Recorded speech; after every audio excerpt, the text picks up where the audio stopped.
Hey folks, how we doing today? Good to see y'all. Great to have you here.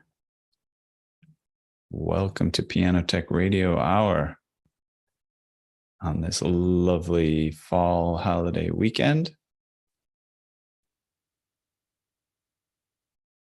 What's up, Larry, Bill? Good to see you, Stephen, Karen. Karen, have we met? If not, feel free to unmute yourself and say hi. I'm trying to think if we've chatted. How's it No, going? I'm in Oregon. Oh, okay, cool. Well, welcome. What's your, do you mind me asking, what's your kind of situation in the piano industry? Are you, have you been at it for a while? Or are you just getting started? I have been tuning as a part-time for teaching music lessons. That's what I do mostly, and then I tune for the rest of the week, and certainly in the summer when the kids stop taking lessons. But it's really, even though that's quote my full-time job, I really don't get a lot of tuning because I'm in a very rural area. Okay, cool. Well, it's good to have you here. It's nice to meet you.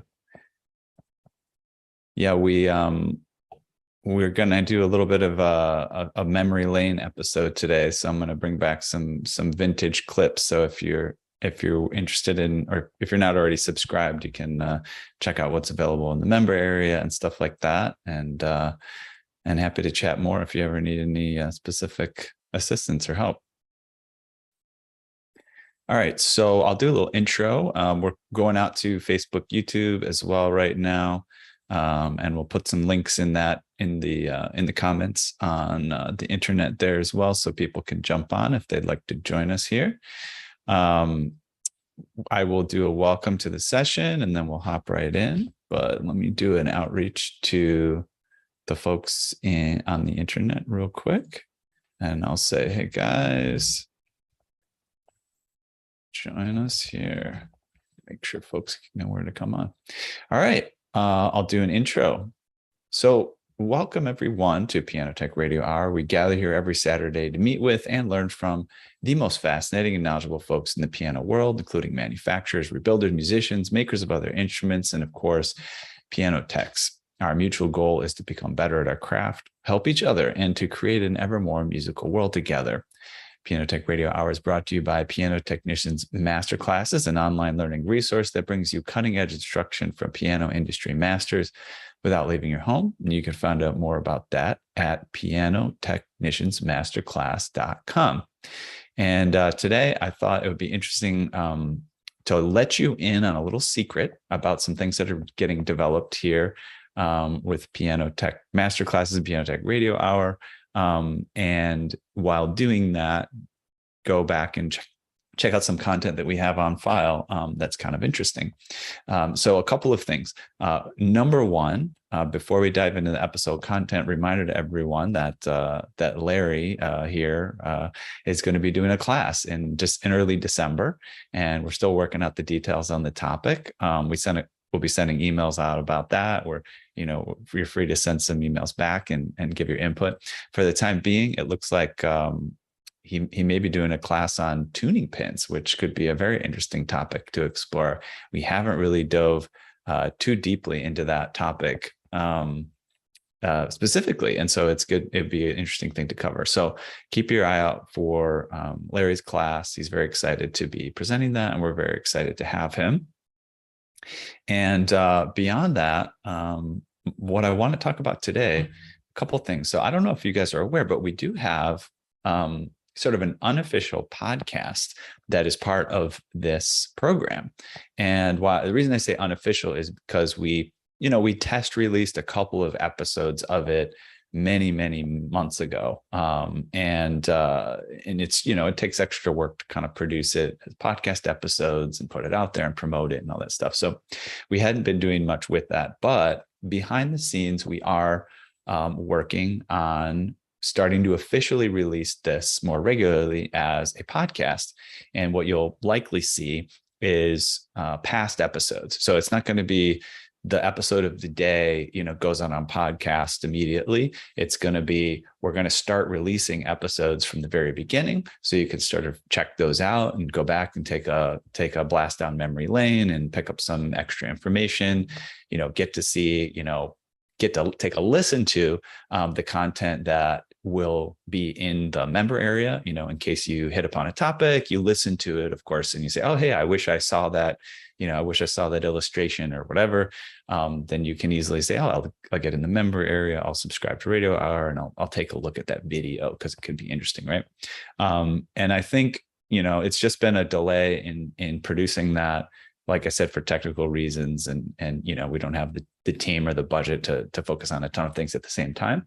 But it's always seemed like a really great idea for piano techs, especially because, a lot of us are traveling, for a great deal of our day, and a podcast type of format is the kind of thing it's really easy to take with you, in the car, on the bus or the subway or wherever you're headed, and just catch up on stuff. So I think it's going to be something. Yeah, I've actually already seen, we can see the downloads on the podcast, even the one that we hardly have promoted at all.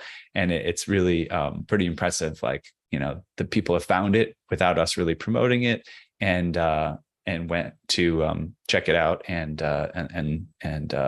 listen to the episodes. So what I'll do here really quickly is share my screen here. I'll share the link to the podcast itself in case anybody's interested in checking it out, and just kind of go over the site and everything like that.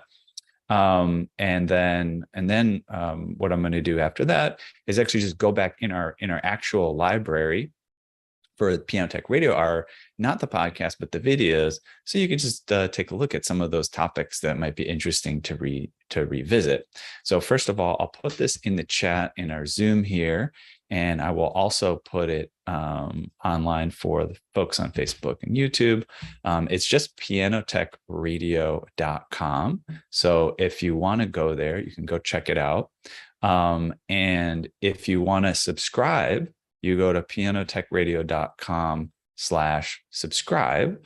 And on that page, it offers a bunch of different platforms that you can subscribe, Apple Podcasts, Spotify, pretty much everything you could listen to a podcast on is available for subscription. So that's pretty cool.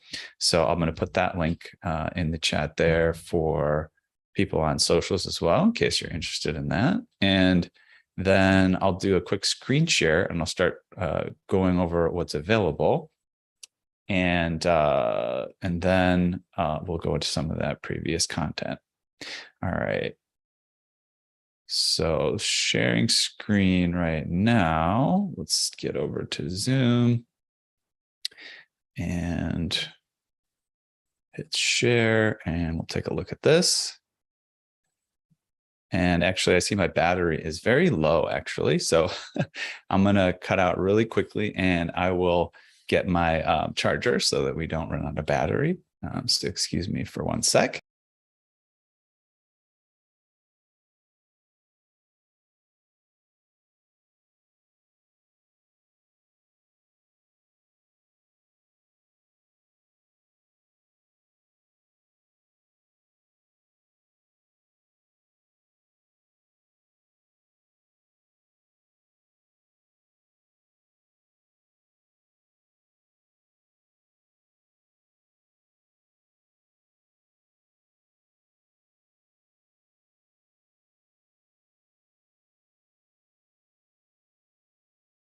All right, thank you for bearing with me on that. So, yeah, this is the site, pianotechradio.com. And actually, this is the homepage, gives a brief description of what's going on. You can already listen to a handful of episodes. If you go to episodes, right now, it will just, actually, I guess we don't have anything released right now. We did have it out for a little bit, so maybe we unpublished some of those episodes. We're going to come back out with them soon, probably in the next couple of weeks. And I'll check on the back end and see if there's some things that should be released now but aren't. But I think it's a really good time for you to get on board and get subscribed, so that when that does start coming out, you can take a look. So that's Piano Tech Radio Hour, the podcast, and look forward to having you on board with that and getting you to check out what's there. Let's go take a look into the library, and what we're going to do is I'd like to take a listen to a look at some of our previous episodes of Piano Tech Radio Hour, to just kind of see what we got on hand and have fun kind of looking back on what the journey's been like. So first thing I want to do is play this episode, basically our first episode, and this was with Rick Overton. And I won't give too much of an intro because we'll go with the intro on the video. But a really interesting episode. If you want to go back and take a listen to that one, where Rick, is a piano dealer. He's out there in the San Francisco area. He also worked in the Los Angeles area, and has some, really strong perspectives on, the piano industry, the potential of the piano industry, and especially the way that piano dealers and piano technicians should be interacting. He's a guy, I think, with I want to use the word surprising, but I'll say surprising amount of kind of respect for piano technicians. And the reason I say surprising is because, at least, throughout my lifetime, there's sort of potentially been some conflict between, piano technicians and dealers, right? You don't always get paid that much for doing work for dealerships, and often there's high expectations, and it's really, some people find it hard to actually make it worth it. And then, you can't always communicate with the dealers, and you might not always be on the same page about what the piano needs and so on and so forth. But Rick is one of those guys that, you really would want to work for as a dealer. Got a lot of respect for piano technicians and what they bring to the table. And so let's listen to a clip. We'll listen to a little bit intro, and we'll listen to a bit about what he says about, what he thinks of when he thinks of good piano technicians, and then we'll move on to something else. But so let's get in here and get an intro.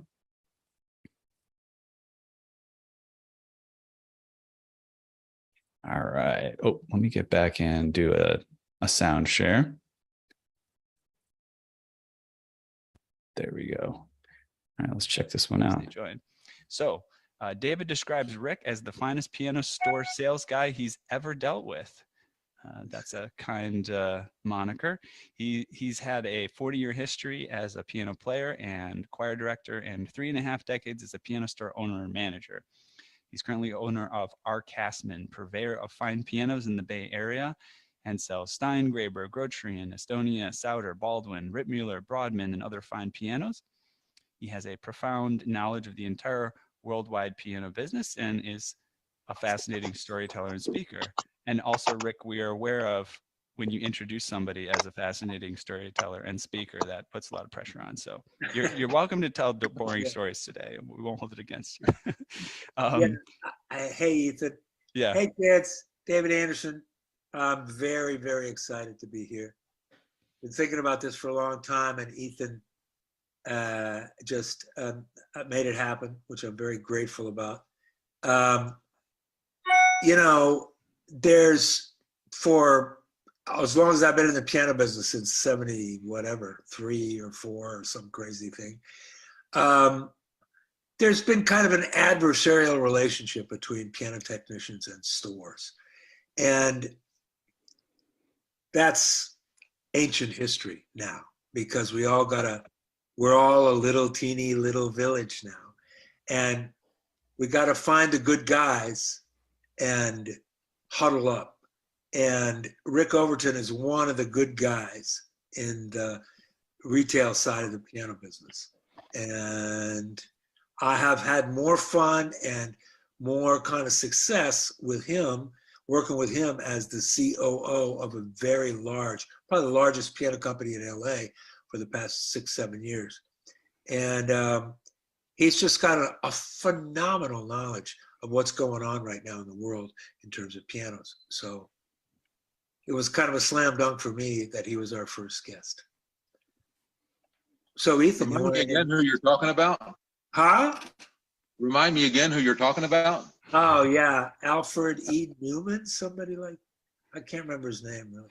So Yeah, I got some messages from people kind of saying, what are we going to talk about today? We didn't make a huge plan. We just wanted to get this going, taking action. I think that's advisable in this complicated time. Just kind of choose a direction and go there and stay positive. But I do think, it doesn't go without noticing that since Rick's been in the business so long and he is a dealer, he may have some interesting thoughts, insights into, what's the future of this industry, especially given our current situation, plans about moving forward, that kind of stuff. Again, not to put pressure on him that he should know everything, but yeah, Rick, do you have any opening statements? How you been feeling lately? Well, first of all, thank you so much. It was quite an honor to even be invited. I count you guys as one of the successes of the piano industry. If properly used, I think that you guys are the success of our industry. First of all, you're servicing the very things that we're trying to sell, and you make them sound the way they're supposed to sound. And because of you, we're able to do what we do. And so I count it a privilege to be able to speak to the piano technician. I have long held a great respect for the piano technicians who can take an instrument and make it sound from maybe okay to fantastic. And that's what you guys do every day. And I really appreciate it from a retailer standpoint. We appreciate our technicians. Well, you appreciate your technicians. I do. Yeah. So talk about the edge of hiring somebody that can actually do that to a piano versus hiring somebody that's okay. Well, David, as you know, if you don't have the word RPT behind your name, you can't work for me. If you're not a member of the guild, then I don't allow you to work on anything I sell. But that doesn't just because you're RPT doesn't necessarily mean you're qualified to do everything. Some people are happy being tuners, and that's fine. I would not trust my car to the guy who puts gas in my tank if I needed a transmission change. So I go to a great extent to find out who I'm dealing with when they come to me. If I send a piano to another state or another area where I don't know the technicians in that area, I normally make 2 or 3 or 4 phone calls before I allow anybody to work on a piano anywhere I send it when it's been sold. Because a good technician will make a piano sound fantastic. A poor technician will make it sound like a banjo. And those are the 2 things that you had to know what the differences between the 2 are. And it starts with those 3 letters, RPT. That's my opinion. Wow. So, all right. So a little bit of an intro from that episode. Again, a really interesting one to go back and check out, where Rick gives a very good perspective on the relationship between dealers and technicians, how to communicate with the dealer, and how a dealer sees the technicians that can really work with them well and make something happen. So that was actually episode 1 of Piano Tech Radio Hour. Now we're going to jump over to episode 4, and this one was basically kind of a study on what is world-class piano prep. Again, we're not going to dive into the whole thing, but I do want to send a little bit of a clip out there. This one, we actually were lucky enough to have Arlen Harris and Dale Irwin. Arlen is a really, really well-respected technician out in New York City who's worked with Steinway quite a bit, worked in Steinway Latin America as well. A friend of mine, as well as Dale Irwin, who's just, his name is kind of synonymous with the piano industry. Actually heard recently that he has purchased, or at least the family, the Irwin family, I think has purchased, it's Pianoforte Supply, and will be now facilitating that you can acquire these tools that traditionally were a little bit harder to acquire from the European market. So let's jump into that episode real quick, and we'll check out a little snippet from that. We'll get an intro on Dale and Arlen, and then we'll take a little bit of a listen to some of their thoughts just briefly.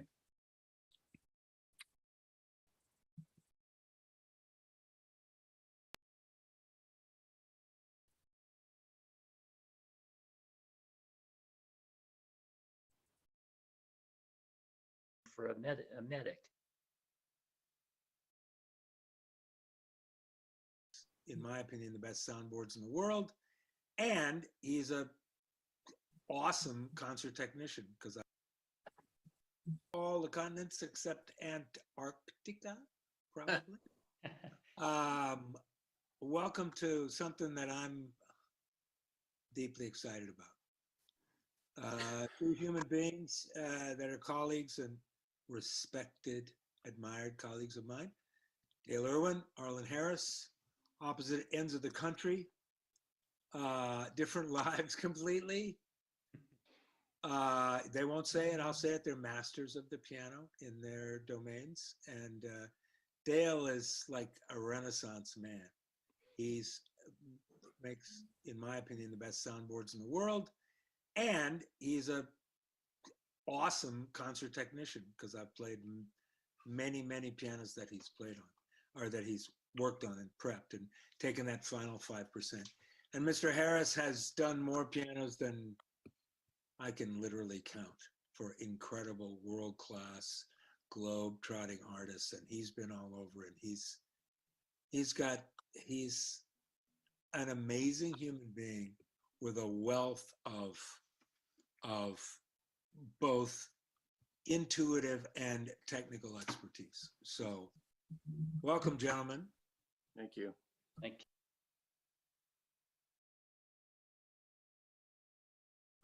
Decided that what we were going to talk about was what it takes to consistently do world-class piano prep.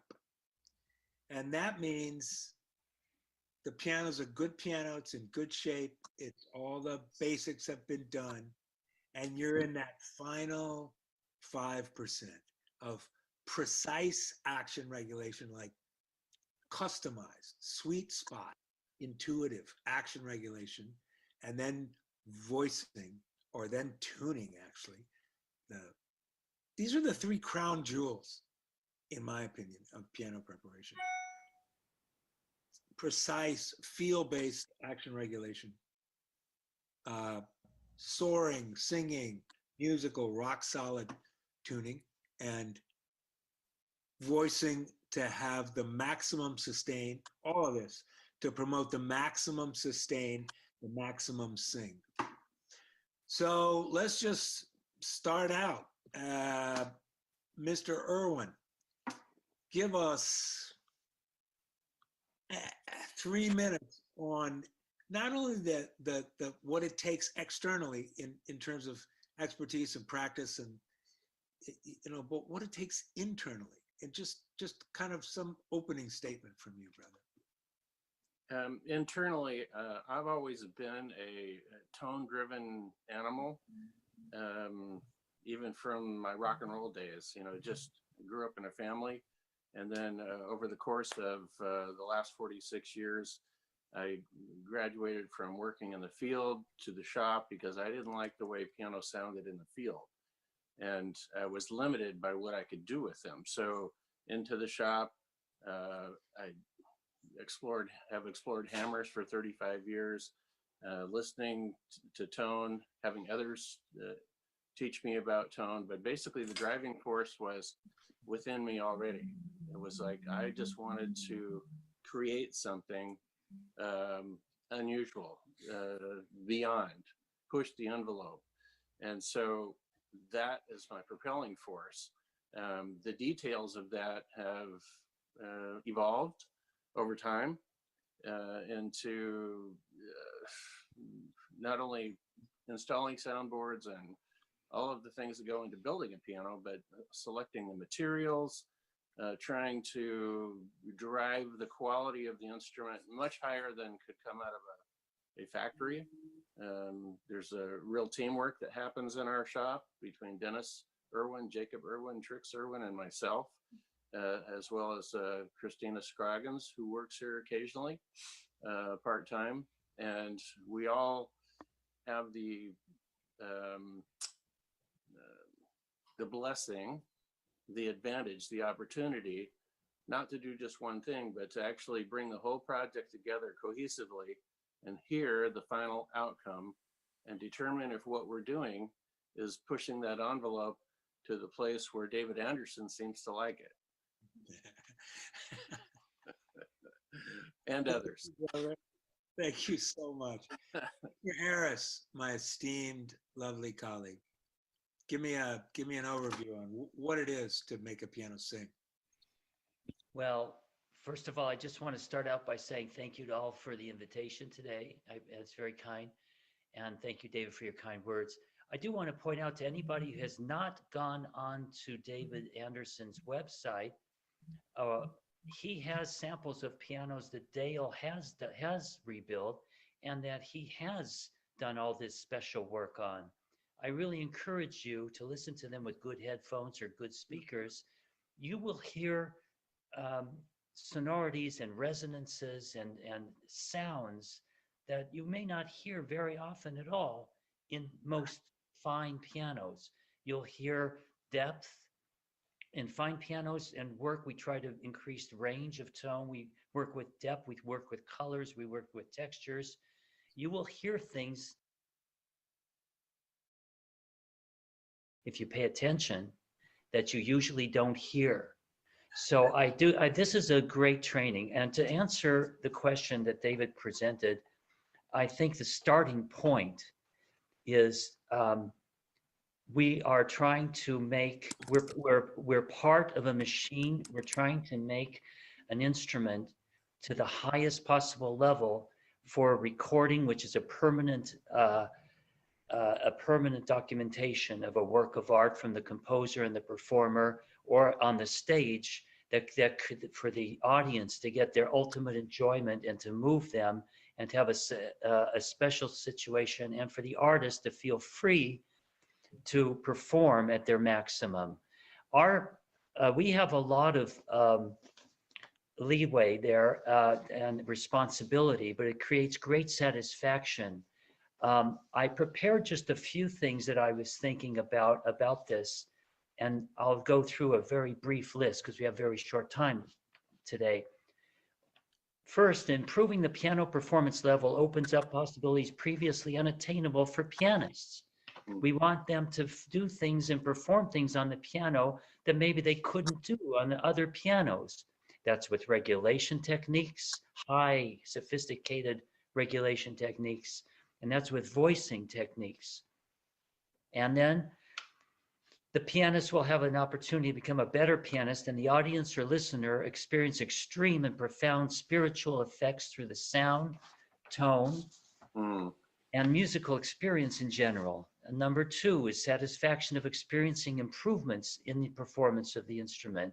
It will give us as technicians in charge of the piano, or the rebuilder in the case of Dale also, he's not only a technician but a rebuilder, the satisfaction that he craves and needs. Three, experiencing the feeling of pushing oneself and the piano to the limit to see if you can bring it closer than it has ever been before, closer to the sublime. To answer David's question, we're going from a really wonderful sounding piano to a sublime piano. That is exactly what we're talking about today. What's involved with doing this? Yeah. And I'm going to go, and then I'm just going down quickly the list because I'm going to go back to that. Experiencing the art and craft of piano technology requires going deep into these areas if you're willing to jump into the pool. So it's not for everybody to jump in the pool because it requires amounts of time, energy, and effort. If you enjoy doing this, you should do it. If you don't enjoy doing that, you should stay in where it's comfortable, at your comfort level. And that's the beauty of our piano profession. We can stay in home pianos and make them nice and pleasant and get them, and you can choose any path you want. But going this path, it's a little bit like working in the emergency room for a medic. You're under the hot seat, you're under the pressure a lot of times, and I like the adrenaline rush myself. It takes a certain personality for that, but I find that it can be invigorating if you're able to be successful, solve a problem, and save a concert or a recording. All right. Some very inspiring words from Arlen Harris and Dale Irwin. Give you a sense of the passion and gravity that they bring to the trade, and how they think about presenting the instrument and facilitating what the artist does. Really interesting for Arlen to call out the sort of spiritual nature of what he's hoping to achieve for the piano himself, for the piano player. And we heard a lot about pushing the envelope, which is interesting, even though it came from multiple parties. So glad to get in that little snippet from that lecture. Again, that was lecture number 4 from our collection. And now let's skip on to lecture number 5, which actually happens to also include Arlen Harris and Dale Irwin. And this one, just want to give you a sense of some really cool demos that Arlen was able to present to help explain, the hammer and how it functions. So let's pull that one up.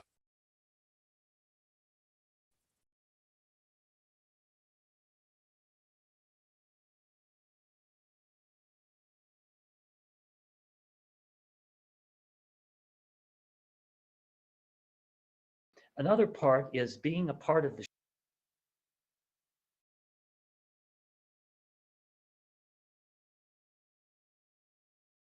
hot spot.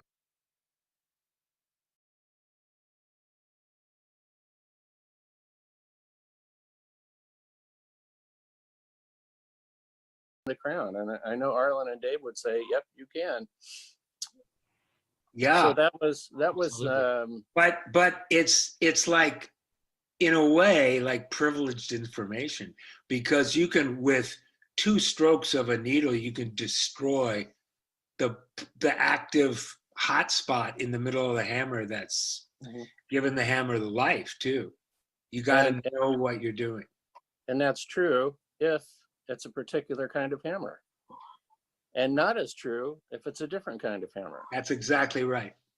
So I have prepared about a 5-minute demo on the different kinds of hammers and why it's important for us to understand that they're out there, because to get to the point where you can be the guy who fixes anything, you have to learn how to work on all these kinds of hammers, which means you have to understand how hammers work. And I think last week I briefly showed the Irwin Davis Flexometer, did I not?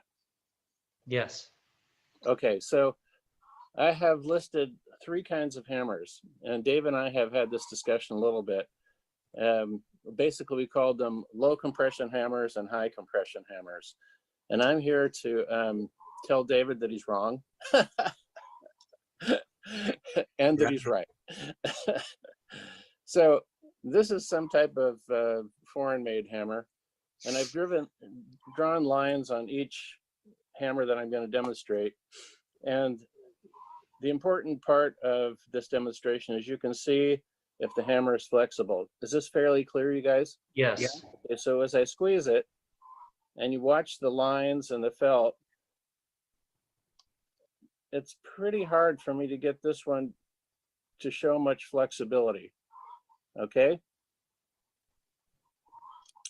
So on the next demonstration, that hammer would be a hot press, low compression, high density hammer. And I'll explain that in a minute. So here's another hammer. This is what I would call a high compression, moderate density hammer.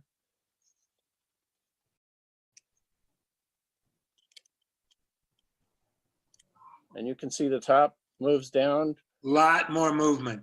A lot more movement. You can really see the lines. Okay. And then the last one. So by low compression, you mean it doesn't take as much pressure to compress the hammer. Right. It's a hammer's a felt spring. This is the rule. Now, we're all going to have to learn how to deal with this hammer if we're concert level technicians. This is Steinway hammer.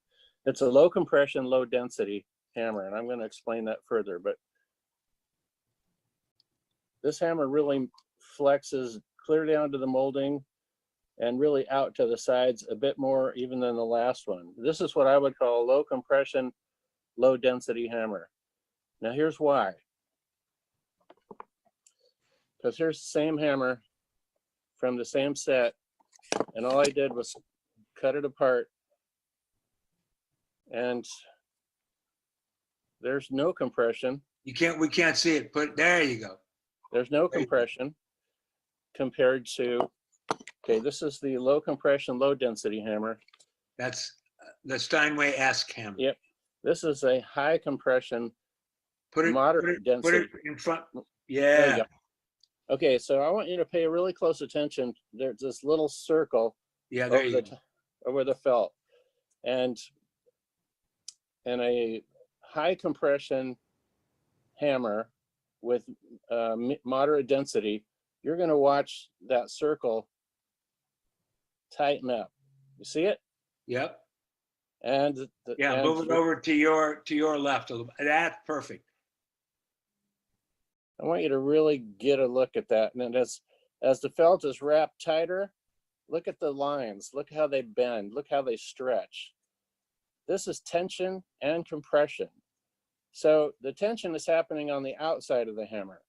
The compression is happening in the other circle, okay? So this hammer, the felt resiliency has been, it has been retained. It's been considered sacred the way it's made, okay? So then you have other, what I call low compression, high density hammers. I cut this one apart this morning.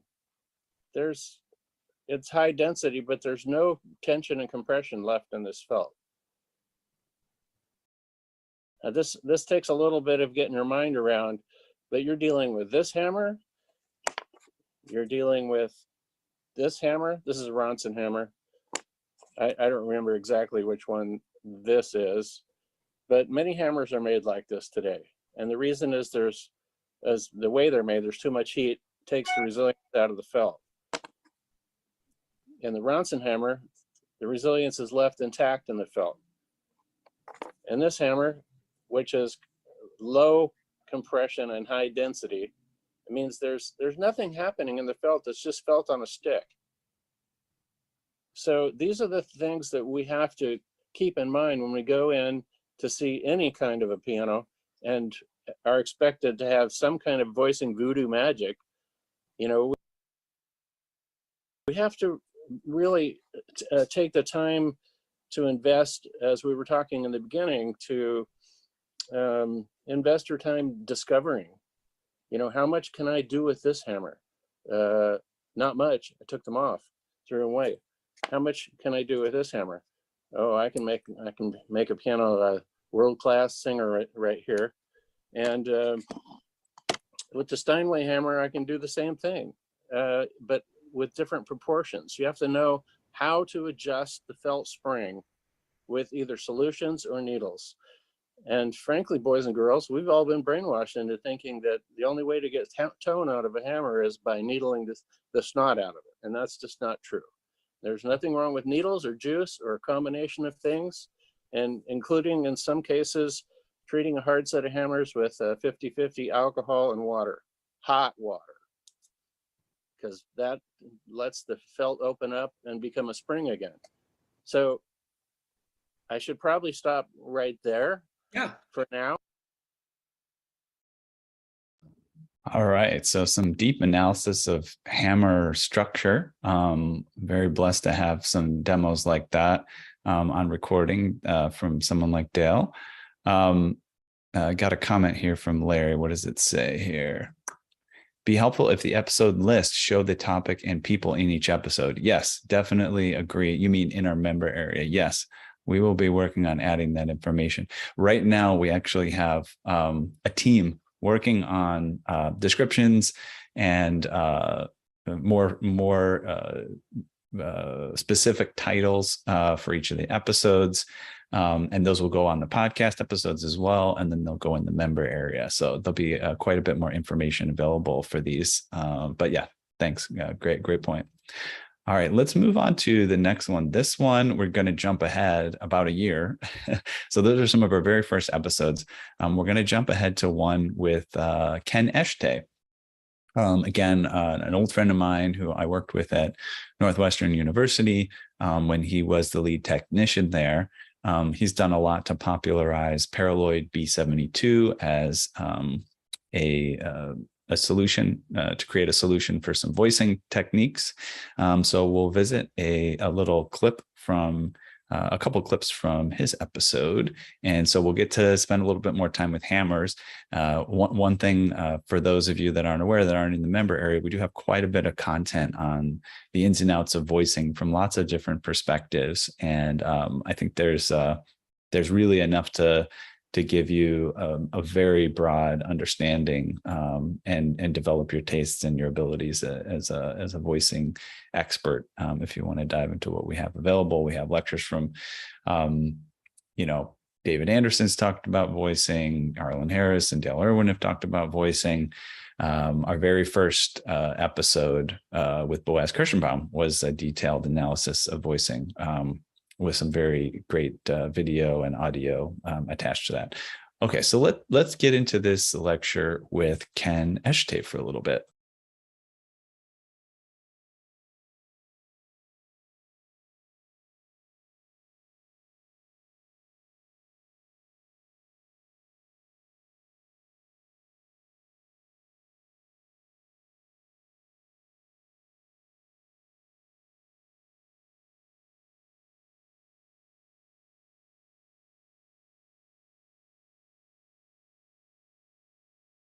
So Ken is originally from New Orleans, studied music in college and played in the military band at West Point.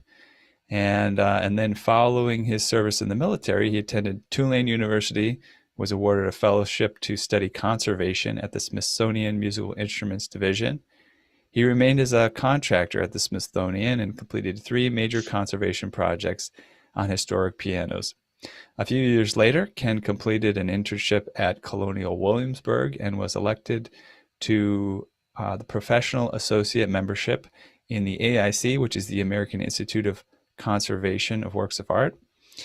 Other conservation treatments on historic pianos have included the Abraham Lincoln piano at the Chicago History Museum, the Vanderbilt Mansion Steinway in Hyde Park, New York, and the Washington State Capitol's historic Bluthner piano. He now lives in Spokane, Washington, and still travels around the USA treating historic pianos. Current projects include a Pleyel grand piano at Cornell University's Historic Keyboard Collection and another Steinway grand piano at the Val Kill Mansion in Hyde Park, New York. So Ken is coming to us today with a bit of a more prepared lecture than we might typically have.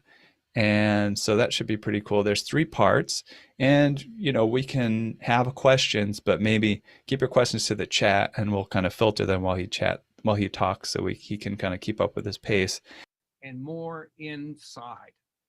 So what that told me was that if this is a hammer that we're looking at instead of wood, do I want a concentration of hardener on the outside, or do I want a concentration on the inside? Now, if I was doing this in reverse, suppose I was saying, I want to make this hammer softer. Would I want a really shallow needle or a really deep needle? This is the same thing, where whatever we wind up doing to a hammer depends on how deep it is. And so I started trying this out with B72 and found that it was really quite successful for voicing hammers, particularly with alcohol. And the reason is this, and this is something that's difficult to grasp right away, but this is an example here. These are just dots of ink. But if our concentration of liquid, this is kind of the shape that I might have if I'm using lacquer and lacquer thinner.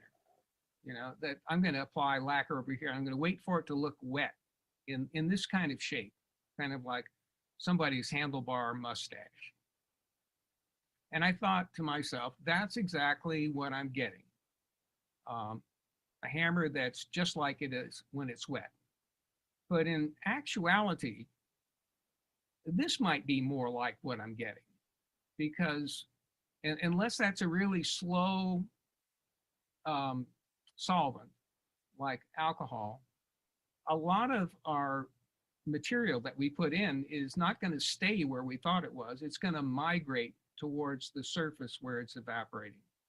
And this is called reverse migration. And it has nothing to do with people that are moving back to Mexico. This is a matter of resin moving along with the solvent towards an evaporative surface. So here's a little something about B72. It's very cheap. This is 2 places so that you can buy it. I get it from conservationresources.com. That's a national supply house for museum conservation stuff, but Dale Irwin also sells it at his website on his online catalog. That's irwinspiano.com. And it comes in little clear beads. You measure it. A mixed ratio that I use is 10 grams of B72 to about 4 ounces, fluid ounces of solvent. And I prefer the alcohol, but denatured alcohol will work. Acetone works very well, but it has a different effect. In this strong solution, I only use it for low shoulders and maybe the very top 4 or 5 notes of a piano. But normally what I do is I will dilute what I've just made to half strength by adding another 100 milliliters or 4 fluid ounces of more solvent. And that I use near the strike point. Getting it to dissolve can be kind of tricky. So I've found out that if you tie your B72 in a sort of tea bag of white material and suspend it on a string into your solvent, then the solvent can attack it from all directions and it's ready a lot sooner. That's a little tip. So this paraloid B72, it's non-hazardous. It has no noxious odor. It's relatively fast acting, produces really good results, and it's inexpensive and doesn't require a learning curve. That is, it's just like all the other hammer hardening that you've ever done. You know pretty much what you want and where you want to put it, and this is just an easier way to do it. So that's B72. It came off the shelf of my museum conservation lab and became really quite a handy thing. And it's become really kind of popular. I think many of you may have heard about this. And for more information, there's an article that I published in the PTG Journal.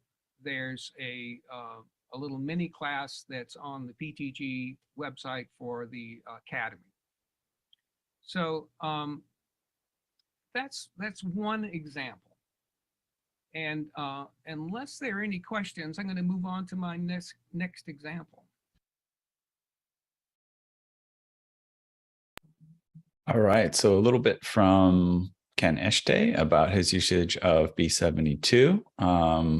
Very interesting lecture content from him. That was one of our kind of free to attend radio hour sessions, but recording in the member area. We also have some classes with Ken where he discusses this type of thing further.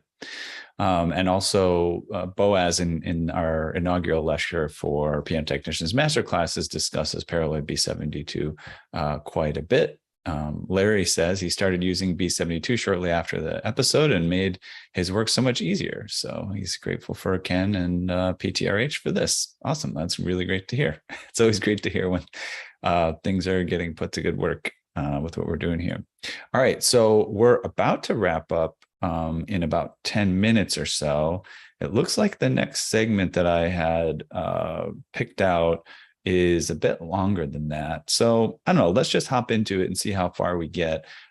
We did cover quite a bit of technical info, and I did want to jump into a session that I had done with Carl Lieberman in Los Angeles, just to kind of give a nice perspective from like a generalist approach to the piano industry, and understanding our technical skills, but also just being well-rounded as a piano technician, and having something interesting to say, and developing those relationships both inside and outside the piano industry. So we're going to cover a little bit about that. We only have about 5 minutes left in the episode. Maybe we'll go over slightly late to finish a thought, but yeah, let's dive into that and make sure we can spend a minute chatting with Carl.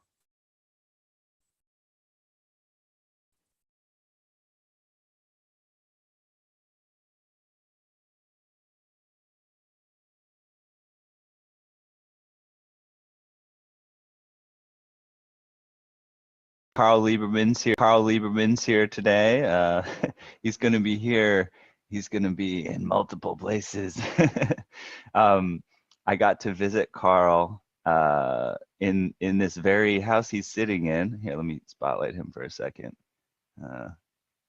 So I got to hang out with Carl and see what it's like right outside that door, outside that window, sitting behind him. He's in Venice, California, and he let me stop by his house and pay a little visit, and we did a fun hour interview, and so we had a lot of fun, and that's what I'm going to play for today. But just like saying hello up front, we had a lot of fun, right, Carl? It was great. What an honor and a privilege to be interviewed. So yeah, enough so that you can live a good life. Let's just do that. Don't you invest in yourself. Invest in yourself. Yeah, agreed. I know there's those types of people out there. Some of them are even in my family who don't care to travel, and I think that's okay. But if you have any inkling for it, I think it's a benefit all around. It can come back in ways that you might not. Well, imagine. look, you talked about networking. Yes. Okay, listen. I'm just one of the most interesting people you're ever going to meet, no matter who you are. Okay, that's just the reality. And of one it. of the most humble. Yeah, I'm just saying this because you guys are my peers, and I don't normally say anything like this. It's idiotic to say something like this. Okay, but here's the reality. I'm successful as a piano technician because of it. I'm a good piano technician. I've had reasonable training. I've had a lot of experience. I care about what I'm doing. I do good quality work. I'm not a great piano technician. I haven't had factory experience. I'm not a great piano technician. I'm just not. I'm a good professional field service piano technician, okay? But people can't tell the difference in almost no situations. I've worked for world-class pianists. They can tell the difference. But in most situations, people cannot tell the difference. And what they do, it's the impression that you make on people. It's how you present yourself. It's your self-image. It's your fund of knowledge. It's your musical knowledge. The more you know about music, the better off you are. You need to educate yourself about music. It helps to play an instrument. It helps to care about music. It helps to listen to music. It helps to go to concerts. It helps to be part of the music community.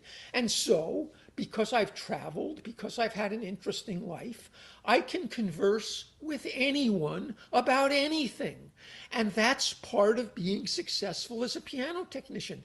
The more that you're able to meet people wherever they are and connect with them on their terms, and make them feel that you get them, you're going to be more successful as a piano technician. It puts more dollars in your pocket.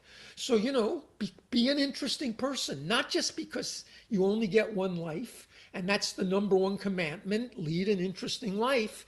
It will help in your business to be a successful piano technician. Yeah, agreed. And I think an interesting aspect of that too, what you said, it's like, you know, as they say, it's the interested people that are interesting, right? And so what I noted about what you said is that you've been able to converse, right, with people. And what it really is that you've probably taken an interest, you take an interest in the people that you meet, you hear about their story, and then you have another conversation with someone else, and that just helps inform how you have a conversation with someone else. And that's what makes you interesting, is that you're able to hold those conversations and, like, you know, bring interesting things to the table. I honestly, I consider myself a generalist. I'm a specialist in piano technology, obviously. You know, I had a more specialized university education, but I've been intellectually curious my whole life. My dad had only a high school education. He was a playwright and a poet. He was self-educated, working class intellectual, read voraciously. I will never read a fraction of what my dad read. But my dad was a guy who knew interesting people, everyone liked to have him around because he could hold his own with anyone. I'm the same way. I'm interested. I'm curious. You know, I just throw this out there. I mean, but I have a close friend who won the Nobel Prize in Physics 3 years ago. I spend a lot of time having dinner with him frequently. I can't believe that he's willing to spend the time to hang out and talk with me. We've become friends, and he's not at all condescending. But I have a wide range of people that I interact with all the time. And it forces me to learn about what they do. It forces me to be more curious. And it's a privilege to be around other people who are expert at what they do. And these people, by the way, are not above asking me about what I do, and they're curious about what I do. And so my friend Barry, who's the physicist, you know, he just gave a talk in front of thousands of people worldwide on curiosity. This is someone at the highest level as a scientist in the world. And the thing that he is focused on, the thing that drives him, is curiosity. And I can't say, you know, we as piano technicians, there's nothing that could be better for what we do, both as in technical curiosity, but just general curiosity. All right. Well, that's a great note to end on. I'll check it here. Larry says Carl hits it out of the park here as usual. That is episode number 65. And I did want to play even a little bit further from that moment. It started around 35 minutes. I was going to go to around 53. Of course, the whole episode is interesting, but he does go on to talk about, you know, his friends who's a physicist, and it's fascinating. Carl actually has a background himself in advanced mathematics. That's what he studied at one of the top universities in the country, in California there. And yeah, so he understands a little bit, right? He you know, and I think that's, again, you know, it's just a testament to what he was talking about, you know, having the ability to hold those interesting conversations by broadening your net. And it's actually, you know, good for your career and good for your even performance as a piano technician to have that. So thanks a lot, guys, for being around today. It was a great privilege to be with you yet again. And keep an eye out for the sign up for Larry Lobel's class coming up here. We just finished with Joe Jackson's masterclass. You can check your emails for links on how to purchase that after the fact. That was really great. We're also going to have, you know, even more content than we recorded live will be in the member area, because we did some pre-recorded content and did several interviews, you know, where we helped very specific technicians with their situations. So make sure you look out for that. Look out for Larry's class. And without further ado, we've reached the end of another musical journey here at Piano Tech Radio Hour. So thanks for joining us again. As always, we're brought to you here by Piano Technicians Masterclasses, cutting edge instruction for piano industry masters without leaving your home. And for those of you that join us today by signing up for this session individually, or you're out there on YouTube or Facebook, you can make your life more convenient by subscribing to Piano Tech Radio Hour, just $16 a month. You get the recording of today's session, as well as all of our others in the member area, as we saw today, as well as automatic registration for each week's new session. And you can sign up at pianotechniciansmasterclass.com//PTRH- direct access. I will put that link in the chat here. I'll put that link in the chat. I kept the sort of social stream live. I'll put that link in the chat for folks on Facebook and YouTube as well, so they can go check out the subscription. But yeah, without further ado, we'll end the session for today. Thanks everyone for joining us. That was great to see you yet again.